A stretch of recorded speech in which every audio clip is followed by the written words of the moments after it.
Jadi Iva berusaha semaksimal walaupun ini personil baru, tapi kualitasnya nggak jauh loh dengan personil yang lama. Diusahakan seperti itu. Ya, tapi mungkin menurut mereka ada sesuatu yang salah, entah apa penyampaian yang seperti apa, yang bikin mereka akhirnya kita semua jadi miskomunikasi. Oke, jadi ada Trio Macan SMS, Versi ada SMS, Iwa ada yang PY. KPY, Kamu yang- tuh ada di dua-duanya kan? Dua-duanya.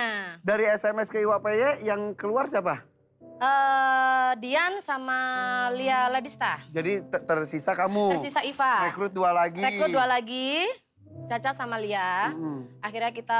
Lia yang berbeda ya. Lia yang berbeda. Ada 2 Lia. Iya, betul. Akhirnya kita bikin IWAPY itu.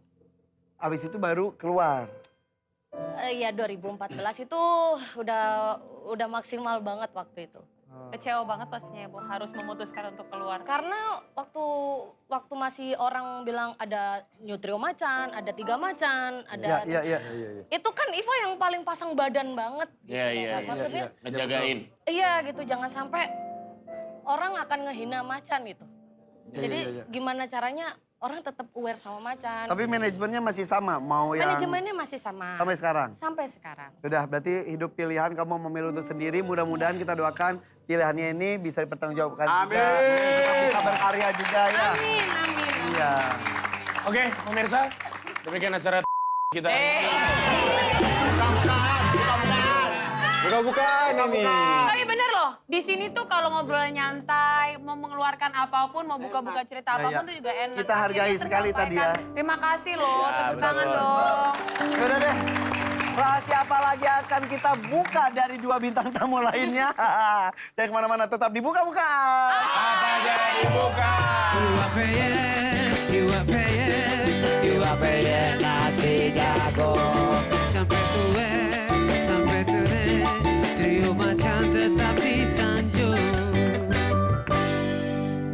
Bang SMS siapa ini bang? Bang pesannya pakai sayang.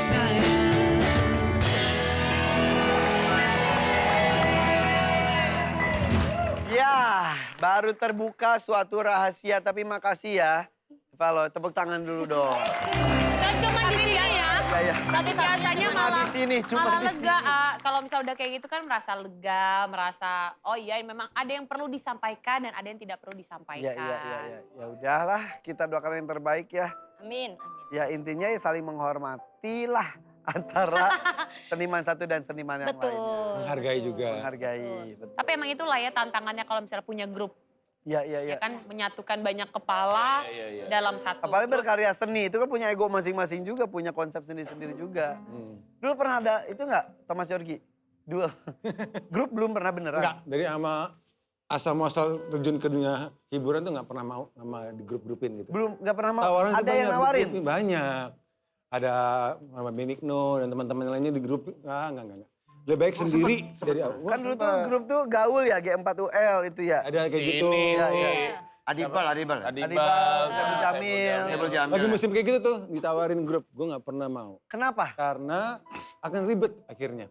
Yang kasarnya yang besar aja, yang legenda kayak The Beatles bubar. Iya. Apa kabar yang baru-baru kayak gini. Benar. Berawal dari merasa pertemanan, lama-lama ntar malah pertemanannya malah daripada rusak. ribut, gitu. berantem, mendingan kita sendiri aja. Pernah nggak dihargai orang nggak Maksudnya Ketika berkarya. ketika berkarya?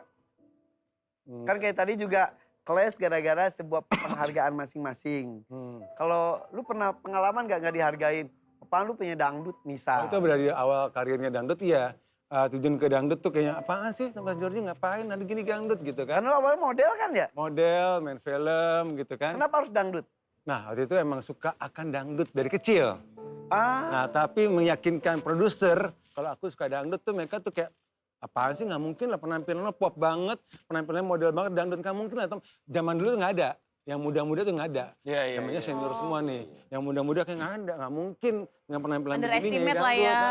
Kayak pandang sebelah mata lah dangdut gitu loh. Nah meyakinkannya itu yang susah banget dulu. tapi ternyata image-nya sekarang bagus dan juga Setelah muncul baru mereka mengangkat dangdut itu sendiri. lihat Iya. mata kita dengan benar. Penyanyi dangdut, cowok, gaya, ganteng. Saat itu Thomas Yorgi. Betul. Waktu itu Bener nggak? popornya ya. Benar. Pertama Dan kali terjun ke dangdut hanya aku yang muda. Berarti itu tahun berapa? Terjun ke Itu dangdutnya? tahun 1998. Wow. 98 pas Krismon. Sembako Pas cinta Krismon itu. neter. Tapi- Krismon tuh sudah gitu Nah, karena Krismon sembako. itu sembako. Pas. Momen ya. Awalnya lagunya 1 beras gitu, 2 dan sembako dan sebenarnya. Enggak beneran? Beneran. Sembako dari real sembako. Sembako beneran. Aku 2 bilang sama- minyak goreng lah. Iya. 3 cabai suasana- keriting. Suasana pasar lah dulu gitu. Iya. Akhirnya ide ngomong sama produser gimana Sembako kalau cinta. cinta. Kalau Chris Monitor udah berakhir dan semua makmur, pasti cintanya Pak, sembakonya gitu loh. Iya, Tapi kalau cinta akan abadi sampai Oh, kapanpun. awalnya gitu. Makanya abadi sampai sekarang tuh lagu. Akhirnya dirubah total syairnya menjadi sembako cinta. Iya. Satu. Tapi kalau berbicara perjuangan mah gila. Dulu kok nggak salah pernah tidur di emperan. Iya. Itu pas Itu waktu syuting film. Jadi itu berat banget kan, satu nggak ada uang, nggak ada mobil, nggak ada alat komunikasi.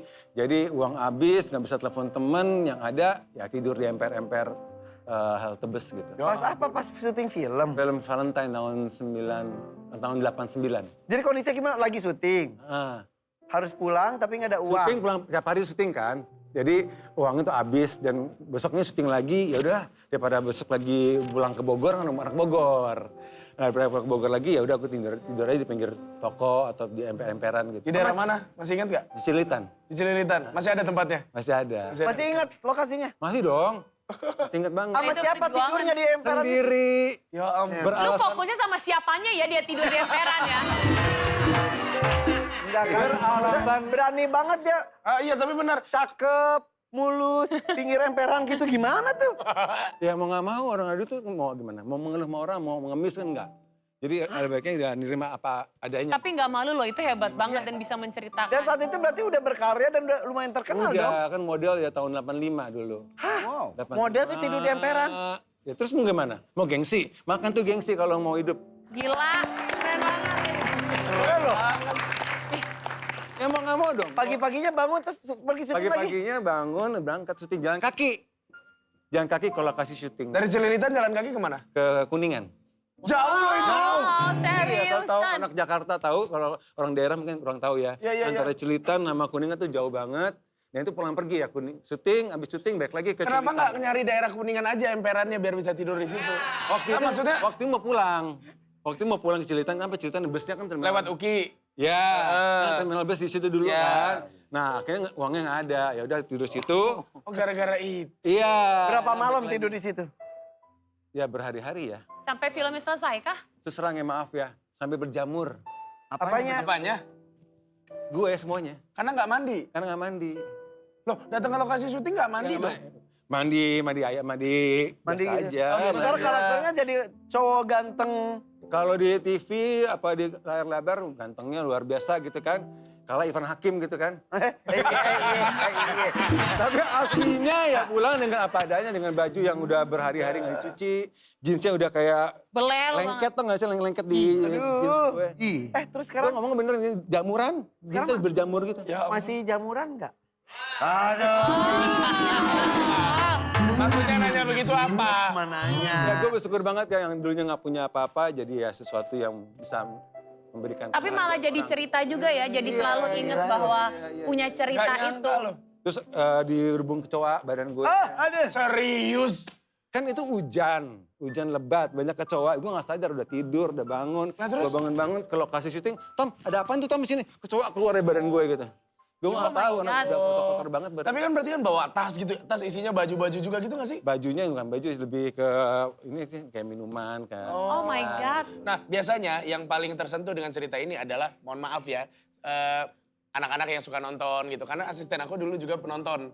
Dan dia mau pulang segala macam nggak ada duit, akhirnya harus tidur di ini. Ada nggak teman-teman yang ngerasain juga? Harus tidur situ ya? Nah jadi gue mau bilang di sini kalau teman-teman yang ada di sini jangan patah semangat, jangan putus harapan. Karena suatu saat kalian bisa jadi orang sukses. Ya. Benar, kamu harus merasakan lebih, jadi kita kuat juga sih. Nah mentalnya jadi kuat. Jadi kuat kalau ada apa lebih besar, lebih apa ya, tahu susahnya dulu. Berarti waktu itu Mas yang dari keluarga cuman baru Mas sendiri yang Awalnya masuk ke dunia ya, entertainment? setelah dapat tahun, kan aku beda sama Sultan 9 tahun. Oh iya, 9 tahun? 9 tahun. Tapi kayak dekat banget ya? Iya jauh, jadi Sultan waktu itu masih SD. Waktu aku udah SMA. Berarti zamannya Kakaknya udah tuh yang beda. mana sih? Hah? Kakaknya yang mana? Kakaknya kan ada Patricia yang perempuan. Ya, Thomas sama itu. Si ini Oh kakaknya sama aku. Kakaknya aku. Aku sama Jessa 9 tahun. Ya aku makanya. 9 tahun kemudian Sultan. Gila 9 tahun loh bedanya tuh jauh banget.